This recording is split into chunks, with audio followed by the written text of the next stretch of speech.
Tu trouves que le système politique belge est compliqué? Quand on parle de niveau de pouvoir, t'as le cerveau embrouillé. On va essayer de démêler un peu ça. Accroche-toi. La Belgique est un pays dans lequel cohabitent depuis très longtemps 3 grandes communautés linguistiques réparties sur 4 parties du territoire.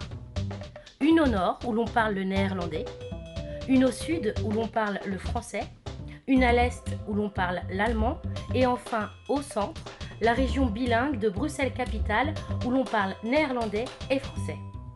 Depuis les années 70, la Belgique a connu plusieurs réformes de l'État. On est passé d'un État unitaire dans lequel un pouvoir central gouvernait l'ensemble du pays à un État dit fédéral. L'objectif de l'État fédéral est de diviser le pouvoir pour donner plus d'autonomie politique aux grandes communautés linguistiques et culturelles qui composent le pays. Mais comment ça marche? Le pouvoir est réparti entre différentes entités.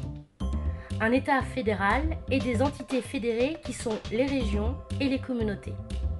Ces entités politiques agissent sur une portion de territoire limitée et dans des domaines spécifiques. Chacune dispose d'un parlement et d'un gouvernement. Le roi, qui est le chef de l'État, n'a lui pratiquement aucun pouvoir. Sa fonction est essentiellement symbolique et diplomatique. Voyons cela de plus près. Il y a l'État fédéral. Son autorité s'exerce sur l'ensemble du territoire belge.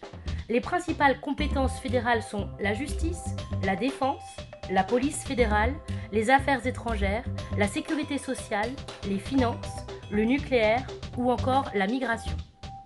Il y a 3 régions définies sur base du territoire. Il y a la Wallonie. Son autorité s'exerce sur les territoires où l'on parle le français et l'allemand. Il y a la Flandre où l'on parle le néerlandais. Et enfin, la région bilingue de Bruxelles-Capitale où l'on parle néerlandais et français.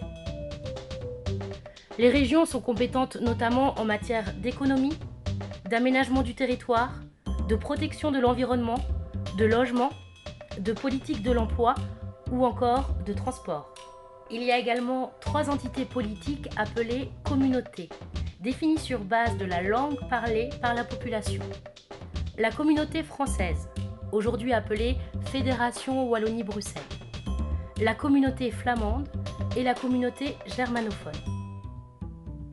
Leur autorité peut s'exercer sur plusieurs régions car leurs compétences sont liées à une communauté de personnes et à leur langue et pas à un territoire.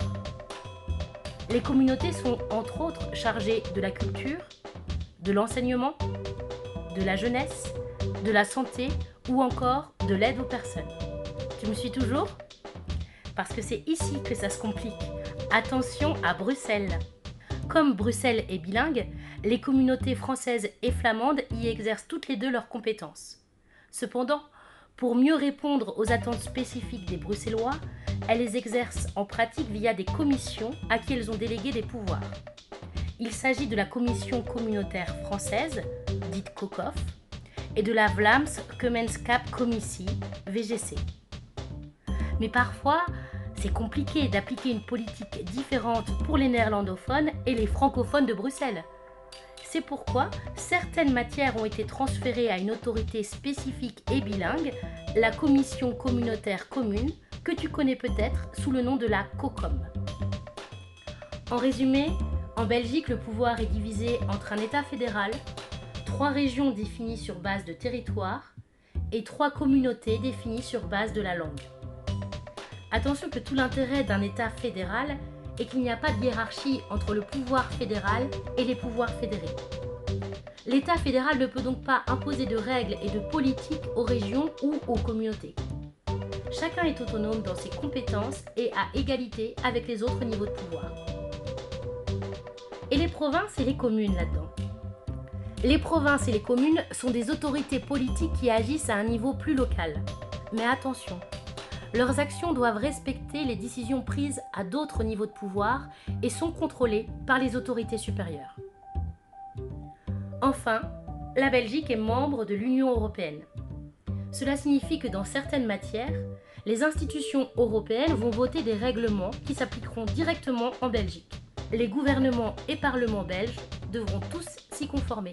Voilà, on a fini ce petit aperçu des différents niveaux de pouvoir en Belgique. On espère que c'est déjà un peu plus clair pour toi. Tu as des questions ? Rendez-vous sur www.ijbxl.be.